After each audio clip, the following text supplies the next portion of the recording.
यहाँ पर दो लीनियर ट्रांसफॉर्मेशन टी और एस डिफाइन करी गई है और टी और एस में जो रिलेशन दिया गया है वो इस तरह से, यानी कि S composition T equals to identity.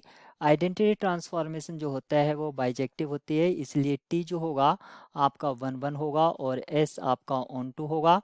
T को 1 1 होने के लिए रैंक जो टी की होनी चाहिए वो कितनी होनी चाहिए, 2 होनी चाहिए, यानी कि नलिटी उसका 0 होना चाहिए। और एस को ऑन टू होने के लिए एस की जो रैंक होनी चाहिए वो कोडोमेन के बराबर होनी चाहिए, यानी कि 2।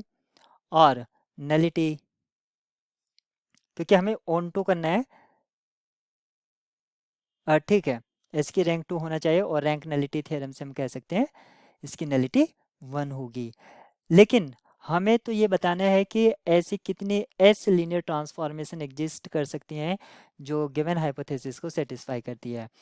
तो एस के बारे में तो हम कुछ नहीं जानते हैं, सिर्फ रैंक और नलिटी पता कर सकते हैं। लेकिन टी के बारे में यहाँ पर उसके लिए फार्मूला दे रखा है, तो हम टी के लिए मैट्रिक्स रिप्रेजेंटेशन लिख सकते हैं। टी के लिए अगर मैट्रिक्स रिप्रेजेंटेशन अगर मैं लिखता हूँ तो इसका जो स्टैंडर्ड ऑर्डर बेसिस है उसके रेस्पेक्ट में अगर मैट्रिक्स फाइंड आउट करते हैं तो वो मुझे मिलेगा 2 1 2 और सेकंड कॉलम होगा 3 2 5। ये आप निकाल के देख सकते हैं। इसका जो साइज़ है, क्योंकि टी के कोडोमेन का साइज़ है 3 और डोमेन का साइज़ है 2, यानी कि उसके डायमेंशन 2 है, तो 3 क्रॉस 2 का होगा। अब क्योंकि हमें चाहिए एस कंपोजिशन टी, तो हम इसी कंसेप्ट को यूज़ करेंगे। एस का जो साइज़ होगा अगर मैट्रिक्स रिप्रेजेंटेशन लिखते हैं तो इसका क्या साइज़ होगा, 2 क्रॉस 3। तो एक 2 क्रॉस 3 मैट्रिक्स कंसीडर कर लेते हैं हम, जिसके एलिमेंट्स हैं A B C D E F, और इसको हमें टी के साथ ऑपरेट करना है। तो टी है हमारे पास 2 1 2 और 3 2 5 equals to identity. Identity matrix कौन से साइज की, वो 2 क्रॉस 2 की होगी, यानी कि 1 0 0 1।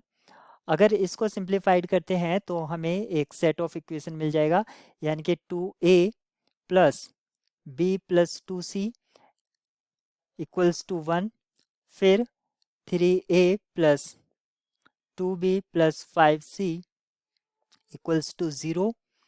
तो यहाँ से हमें 4 इक्वेशंस मिलेंगी। कितनी इक्वेशंस मिलेंगी, 4 इक्वेशंस मिलेंगी। थर्ड इक्वेशन है 2d plus E plus 2f equals to 0, और last 3d plus 2e plus 5f equals to 1। आप देख सकते हैं यहाँ पर 6 वेरिएबल हैं, 6 वेरिएबल यानी कि ए बी सी और डी ई एफ, यहाँ पर 6 वेरिएबल और 4 इक्वेशंस हैं। तो 2 वेरिएबल, एटलीस्ट 2 वेरिएबल क्या होंगे, फ्री होंगे, एटलीस्ट 2 वेरिएबल फ्री होंगे। तो 2 वेरिएबल फ्री होने का मीनिंग है इनफाइनाइट।